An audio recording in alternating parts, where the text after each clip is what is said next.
Crying again? Maybe you should quit. He didn't yell it. He said it the way people say things when they know they can, when they believe no one important is watching. But someone was. He just didn't look important. Not today. Today he was. Just a quiet man with a beard, a day past clean, in a plain navy windbreaker, holding a half-full shopping basket and pretending to compare cereal brands. But behind that casual stance, behind those quiet eyes, he was reading everything. Reading. The fear in the cashier's posture, the shallow breaths, the way her hands shook when she reached for the receipt printer. And he saw what no one else did. This wasn't about a shift. This was about survival. The store wasn't supposed to be like this. Daniel Reyes had built this company 21 years ago, starting with a borrowed location and 5 employees who called him boss and brother in the same breath. It had grown since then. Chain-wide expansion, media coverage, even a Forbes feature once. But he knew something was off. Emails told him. The reviews whispered it, and that text from a night shift worker last week.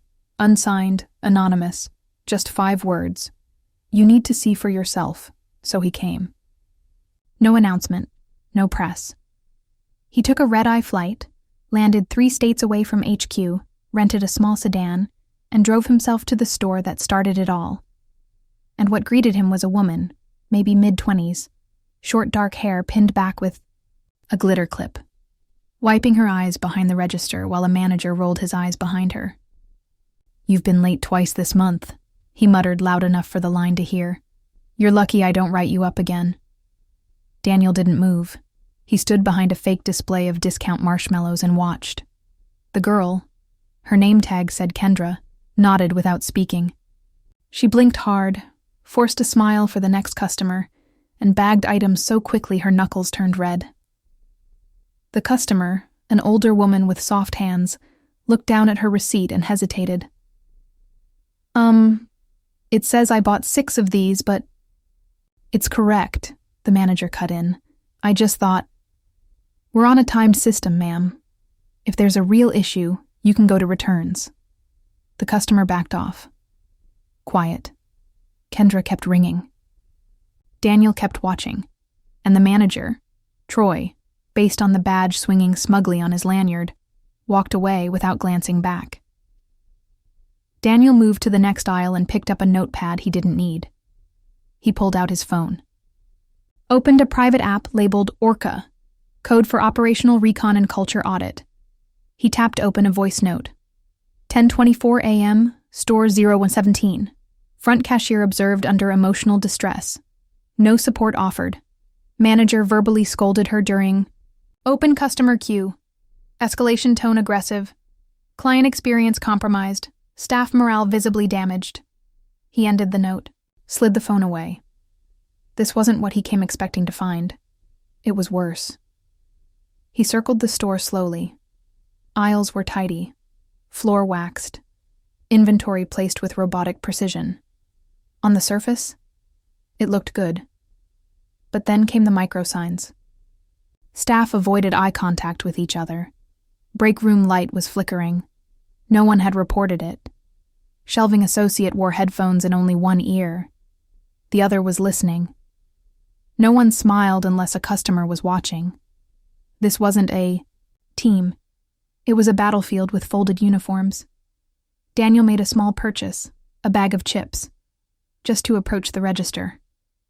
Kendra barely looked up. "Good morning? Just this today?" Her voice was practiced, polite, empty. "You okay?" Daniel asked gently. She blinked. "Yes, thank you." Too fast, too tight. Then she handed him his receipt, printed, torn a little too hard at the end. "Have a good day." "You too." He didn't leave. Instead, he walked to the snack aisle, picked up a random protein bar, and looped around the back near the manager's office. From there, he heard it. "Look, if she's gonna break down, every other shift will replace her. I don't care what she's going through."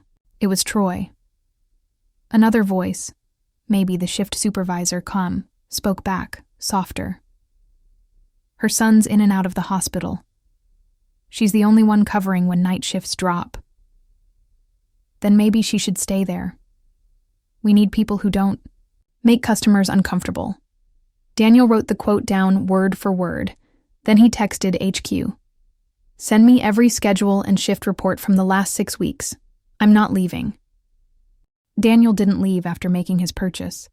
He circled the lot once, then re-entered through the employee entrance behind the store, slipping in when a vendor rolled a dolly of soda crates through the side dock. Nobody questioned him. The right jacket, the right clipboard. Confidence without noise could get you anywhere. He found the back break room easily. It was dim, barely ventilated, and smelled faintly of microwave popcorn and expired coffee. One chair was broken and tilted, backward. Another was wedged under the vending machine to stop it from rocking. Kendra sat alone at the table, arms crossed, head low, a cup of tea shaking slightly in her hands. She wasn't crying anymore, but she looked like she could at any second. Daniel sat across from her, slowly. Didn't speak at first. Let the silence offer space. After a minute, she finally looked up. "You're the new guy, right?" she asked. He nodded. "They sent me over from regional. Said I'd observe for a week." "Ah," she said. "Audit. Week." Her tone was flat, tired. She didn't ask more, but something in her body shifted. A quiet surrender. Daniel took a sip of the terrible break room coffee and said, "You've been here a while?" 3 years. A pause. "Started when my boy turned 2. Thought it'd be temporary. Still here. Still here." She looked down, then quietly added, "He's 7 now. Has seizures. We're still trying to get the right meds. Balanced." Daniel stayed still. "I work nights when someone calls out. Weekends when Troy needs coverage. I clock in early even if it doesn't count because if I don't, I lose priority for hours." "And how often does that happen?" Looked at him, eyes tired but sharp now. "Always." The room fell quiet again. Then she said it. The line that stuck. "It's not that they're cruel. It's that they don't care what they break, as long as the register rings." Daniel swallowed that truth slowly. He left the break room, just as Troy was barking orders about zone coverage and team meeting shifts. "Kendra, I need you back out front. Eyes up this time." She didn't answer, just stood. Like a machine rebooting. Daniel followed behind silently. Near the supply area, he found Marcus, older, gray stubble, worn sneakers, slicing open boxes of detergent with careful precision. "You always this quiet?" Daniel asked. Marcus smirked, without turning. "Only when people are listening." Daniel smiled. "You've been here a while?" "Long enough to remember when management knew your kid's name. They don't now?" "They barely remember your last shift." Daniel glanced at his hands. Thick, rough, but steady. "Why stay?" Marcus shrugged. "My pension's tied up. And if I leave, who tells the new ones not to fold?" Daniel leaned against the shelf. "You think it'll get better?" Marcus paused, looked him dead in the eye. "Not unless someone bigger than Troy finally gives a damn." That hit Daniel harder than expected, because he was that someone, and he hadn't given a damn in too long. The next morning, Daniel returned 2 hours before opening. He waited in the parking lot. Not in a CEO's car, just the same compact rental, coffee in hand, watching from a distance as the first set of staff arrived. No one smiled. No one greeted each other. They just shuffled in, like workers clocking into a job they'd been punished into keeping. At 6:57 a.m., he followed behind them. A junior shift lead unlocked the side door. Daniel caught it and walked in with a nod. She didn't even glance at his badge. That was the first sign. The second was this. By 7:10 a.m., 5 employees were already working, stocking, folding, opening registers. But the clock-in screen in the back room, it showed clocked in. One Daniel pulled out his phone, opened Orca, started logging names, time, tasks being performed. Then he waited by the time clock station, pretending to read a memo. At 7:29, 2 staff approached together. One whispered, "Now?" The other replied, "Troy said not before 7:30 exactly. It flags." They waited 30 seconds, then punched in. They had already been working for 40 minutes. At 9 a.m., Daniel walked to the back office and asked the assistant manager, a tall, anxious woman named Lee, for the recent time card corrections log. She looked nervous. "That's usually only reviewed by Troy." "I'm with audit," he said simply. "Regional gave me clearance." She handed it over reluctantly. It wasn't even digital, just a yellow legal pad. Daniel flipped through it. Dozens of names. Notes like, clocked in early, adjusted for compliance. Late lunch, manual override, left at 3:42, adjusted to 4 Sauer for roundup. Do employees get notified of these changes? Lee hesitated. Sometimes. Daniel nodded. Once. And how are break penalties handled? Troy says if we offer the break and they say they're fine, we're covered. Even if they never actually go? She didn't answer. Daniel spent the rest of the shift watching the pattern repeat. Clock in late. Clock out early. Breaks waived. Hours rounded. He spotted Kendra standing at the customer service desk with a soda she hadn't paid for yet.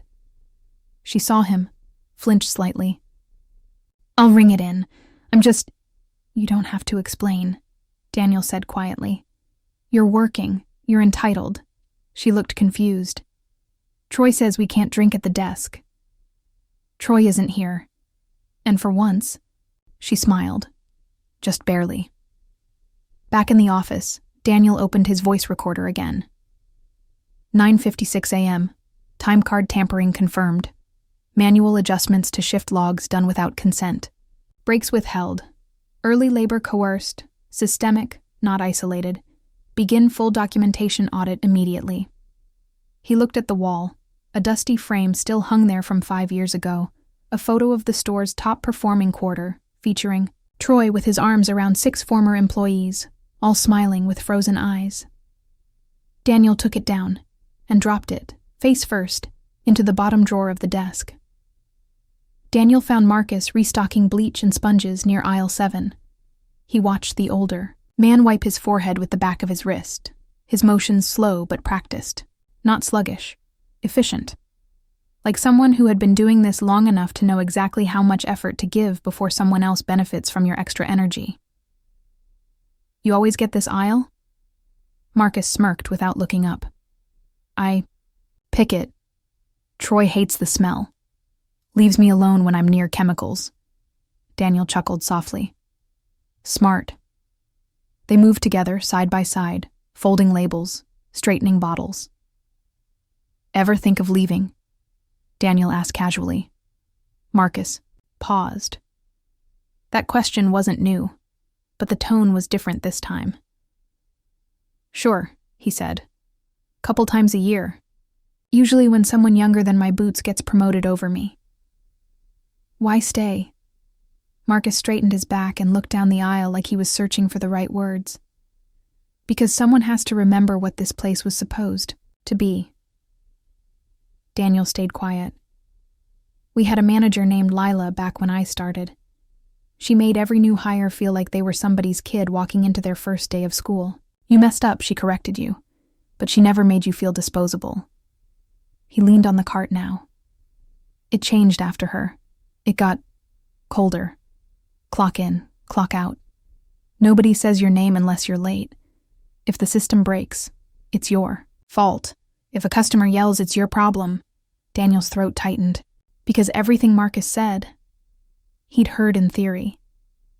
But hearing it from the man who had never once filed a complaint, That hit different. Why haven't you said anything? Said it to who? Marcus shrugged. HR stopped returning. Calls unless you're ready to quit. I'm too close to pension to risk it. Daniel nodded. That quiet kind of prison. One with a smile on the front door.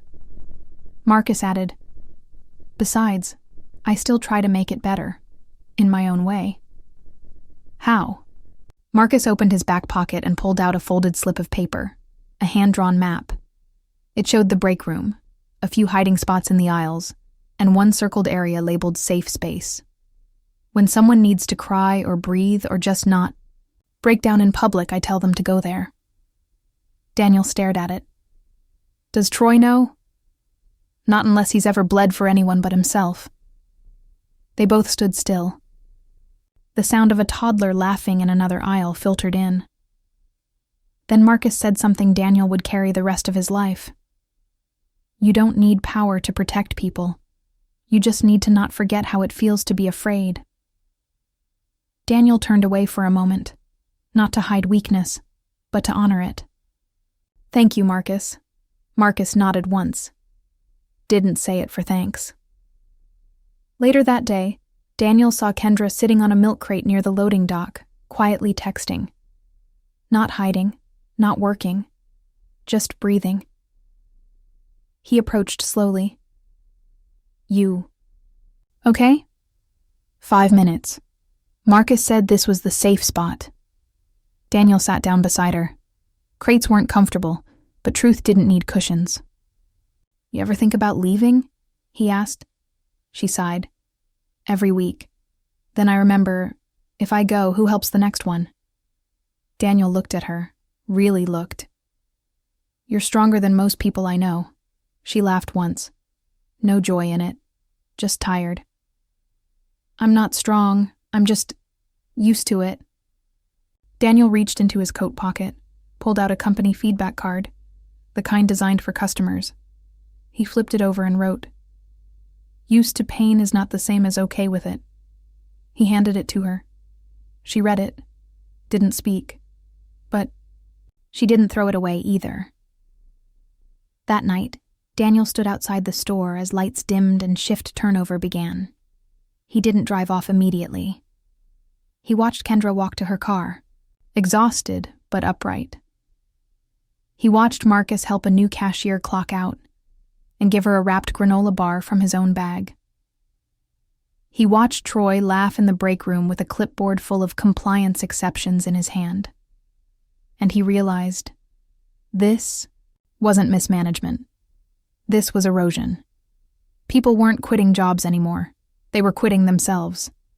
It happened on a Wednesday. Quiet morning. Light foot traffic. Just enough customers to keep things moving. Not enough to break anything.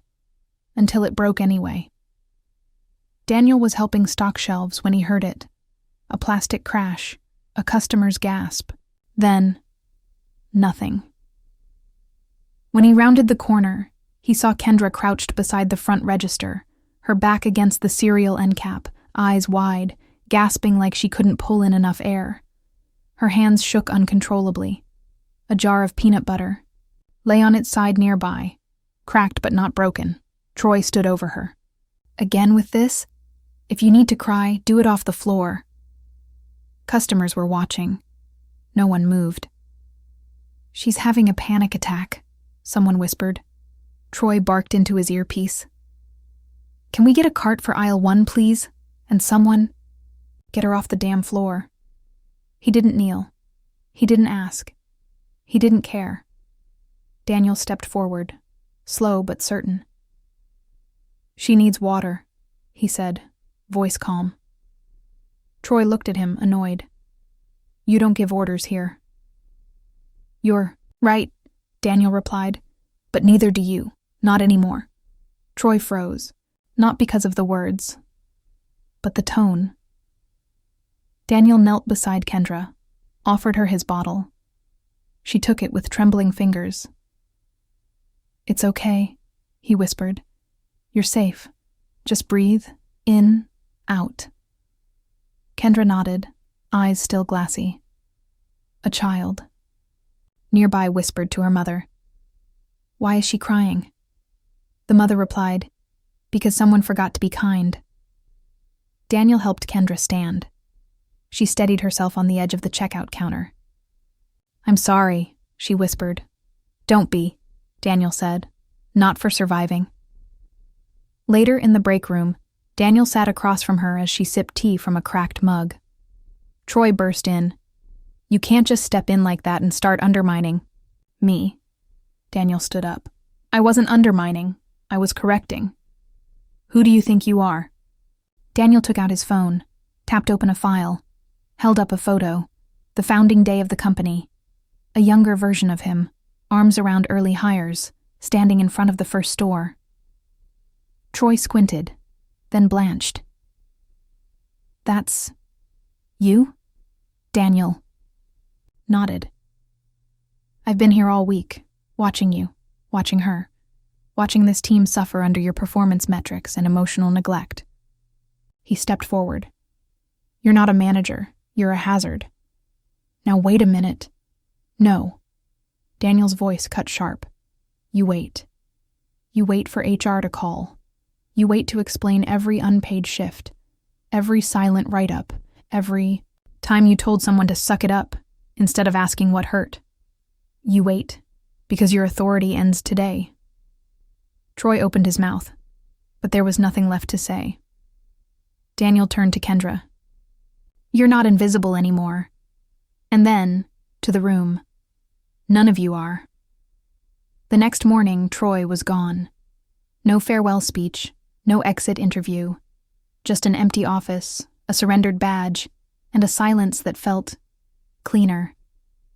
Daniel arrived early and stood outside the entrance as the first employees came in.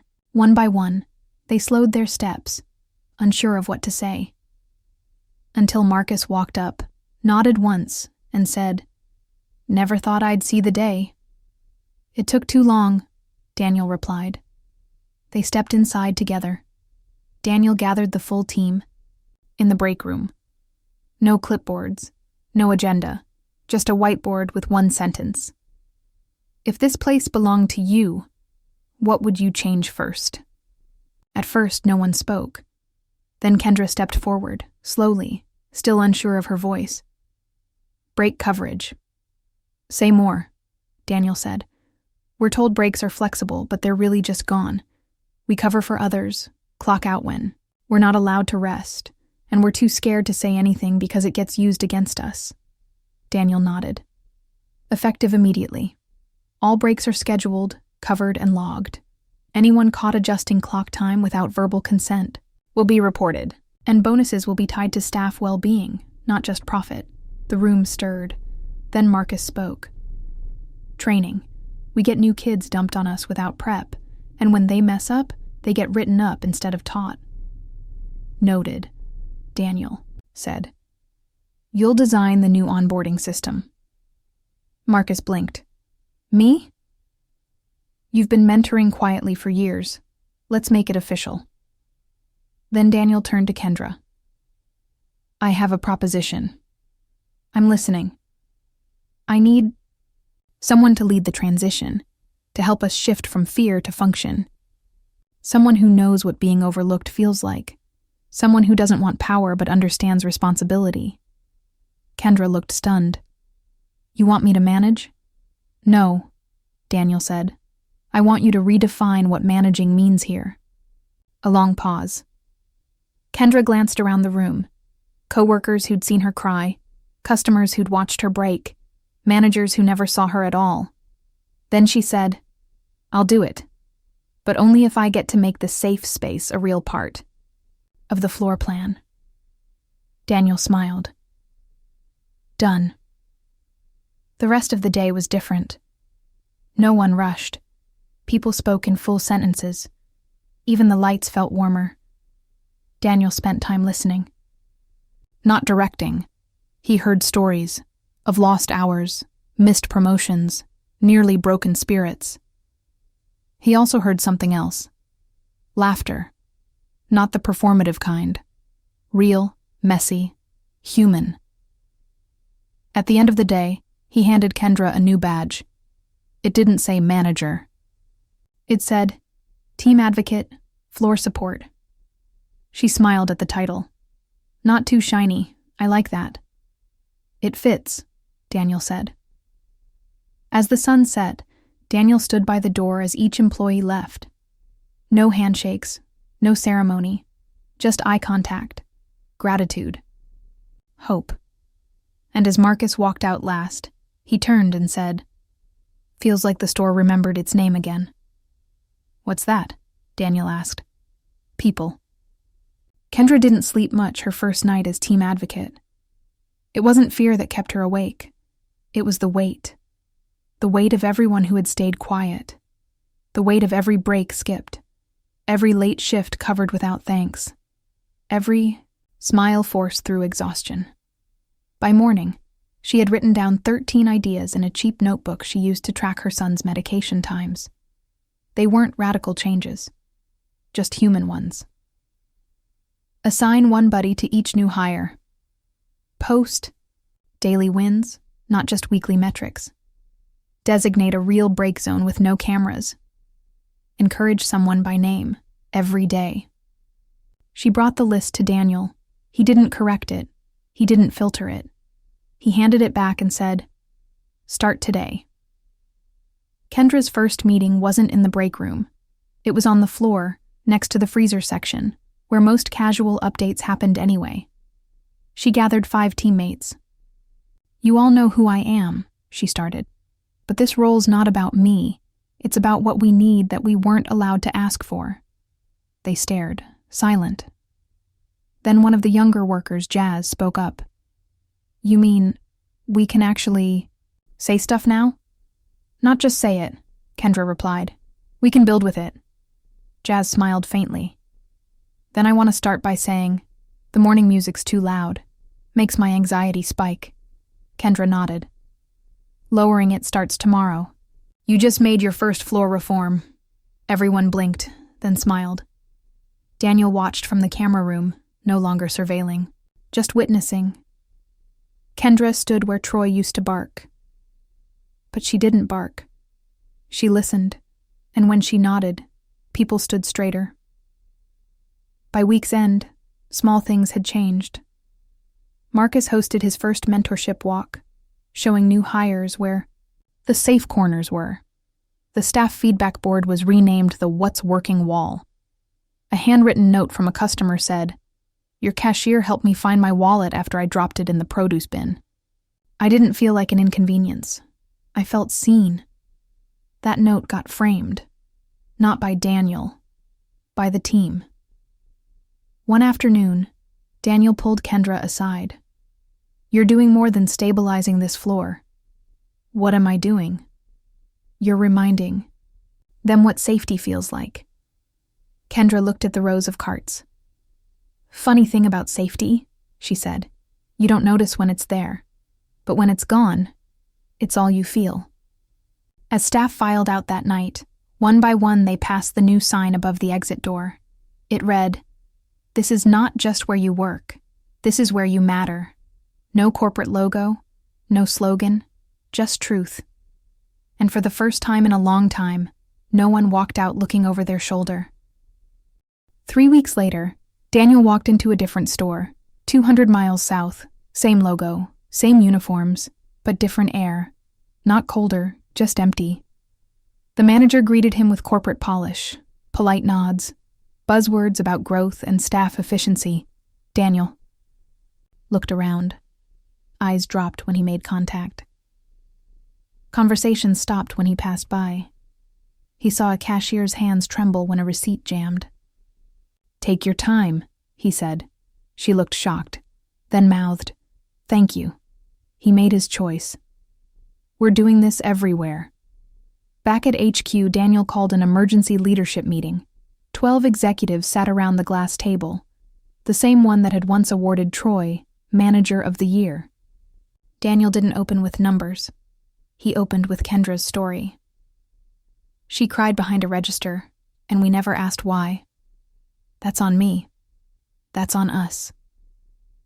He walked to the whiteboard and wrote 3 things. red pen reporting peer mentor. Path floor advocate role. Every store gets these starting this quarter. A senior VP spoke up. Sir, that's a costly reset. Daniel turned. So is employee silence. Another exec asked, and who'll lead the rollout? Daniel smiled. Kendra, she'll train the trainers. Back in her store, Kendra sat in the break room reviewing her notes when Daniel walked in with a thick folder. You're going on the road. She looked up, stunned. Me? Who better? He opened the folder. Inside were plane tickets, a road map, a printed list of pilot locations. You turned a floor into a family. Now you'll teach others how to listen like you do. Her eyes welled up. I don't even have a college degree. You have something rarer, Daniel said. You didn't need power to create change. You needed pain, and you didn't waste it. In the weeks that followed, Kendra visited 6 locations. She met cashiers just like her, quiet, hurting, loyal to people who didn't see them. She sat with break room leads who hadn't smiled in months. She handed out red pens and said, "This isn't for complaints. It's for truths." And, one by one, they wrote. Some scribbled fears. I cry in the stockroom because no one listens. I work 3 shifts back to back because no one else will. I haven't had a full break in 17 days. Some scribbled hope. Marcus told me it's okay to breathe. Kendra's visit made me feel seen. For the first time, I believe this place can change. Daniel read every note. Every one. He didn't file them. He didn't filter them. He framed 6, hung them in his office, right where the quarterly sales graphs used to be. By the 2nd month, something strange began to happen across the stores. No memos announced it. No campaigns promoted it. But the sound changed. There was less static, less urgent foot traffic, fewer clipped conversations behind customer smiles. What replaced it was quieter, but heavier. Genuine thank yous. Real laughter in break rooms. Mid-shift check-ins that didn't feel like surveillance. In one store, a cashier posted a sticky note near the exit that read, "Today I wasn't afraid to speak." That note stayed up for 3 weeks, until a second one appeared below it. Today I spoke, and someone listened. Daniel received weekly video recaps from each team advocate. In them, he didn't see graphs. He saw people. A 19-year-old part-timer who said she'd never seen a male manager apologize before, and meant it. A store lead who broke down after reading a thank you letter from an employee he almost fired 6 months ago. A mother of 3 who said she used to hide her tears in the walk-in freezer. Now she trains the entire shift on emotional de-escalation. The metrics came too, quietly. Staff turnover dropped by 27%. Customer complaints related to rudeness fell by 41%. Return visits increased, not because of discounts, but because people felt welcome again. But Daniel didn't print those numbers. He printed the quotes. He posted them inside break rooms. One stood out the most, written by an employee named Shay. For the first time, I don't just clock in to survive. I show up to help others survive, too. Meanwhile, Kendra continued visiting stores, not as a trainer anymore, as a believer. She no longer walked in nervous. She walked in known. At store number 22, a cashier ran up and hugged her. At store number 17, someone had painted safe space on the floor tiles near the freezer, just like Marcus did back home.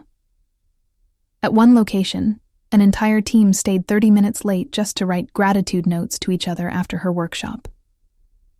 Kendra read everyone in silence and cried in the parking lot alone. But this time, they were good tears. Back at HQ, Daniel started cleaning out his office, not because he was leaving, but because he finally trusted the place enough to stop micromanaging. He boxed the awards, the plaques, the press features.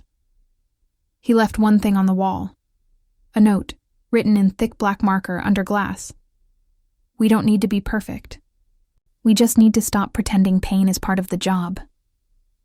That month, a customer returned to the original store, the one where it all started. She didn't buy anything. She just walked in, hugged Kendra at the register and whispered, "I was here the day you cried. I didn't help. I was scared. But I never forgot you." Kendra smiled. "I never forgot you either." It started with a calendar. Marcus, who'd never touched a computer in his life, asked the front desk staff to help him print something. By the end of the week, a large poster was taped near the exit door, with 30 blank spaces. One for each day. Above it, the header read, "One thing I did that made someone else's day better." Within 3 hours, it had 10 entries. Covered for Lee when he had a migraine. Gave my break snack to Sherry. Asked Jazz how she was really doing. Told Marcus I saw him, noticed him, thanked him. By Friday, the page was full. So they printed another. No manager told them to. No bonus tracked it. They just did it, because now it felt normal. Daniel visited the store again a month later. He didn't announce it. He didn't check in. He just walked through the aisles like any customer. Hoodie, headphones, nothing flashy. And what he saw wasn't policy. It was proof. A new cashier helping a senior staffer adjust her wrist brace. A shift lead pausing to let a customer finish explaining without interruption. 2 employees laughing near the returns desk like teammates, not co-workers. He walked past the calendar wall. It was on version 6. A sticky note had been added near the bottom, in bright pink marker. "Culture isn't what's posted on the wall. It's what we do when no one's watching." He smiled and left. Daniel didn't return the following quarter. Didn't need to. The team had stopped needing him to show up to believe they were seen. But he did get one message that made him pause. It was a photo from Kendra. She was in a different store now, standing with a group of staff she'd just trained. In the picture, someone had gifted her a mug. It read, "I came here to work. I stayed because I was allowed to matter." Later that night, Daniel sat at his desk, looking out the window of a now very quiet office. He took one last note on the Orca app, the one he created to catch broken systems. He opened a new voice memo. "Store 017, final entry, staff no longer. Afraid. Cashier now a leader. Complaints down, turnover down, gratitude everywhere. This location no longer needs surveillance. They found their voice, and they used it better than I ever did." He closed the app, then deleted it. Not because he didn't need oversight, but because the people now had each other. On the anniversary of the first store's opening, Kendra hosted a potluck in the break room. Marcus brought his wife. Jazz made a playlist. Daniel sent cupcakes, but not from corporate, from the same bakery he bought from on day one. No speech, just a note in the box. "You turned one broken moment into a whole new movement. I showed up, but you stayed. And because of that, we all did. If you believe no one should ever have to cry just to keep their job, share this story. Hit like if you've ever stayed silent to survive. Comment below. What would you write on that calendar wall? Subscribe for more stories where truth doesn't whisper. It changes everything.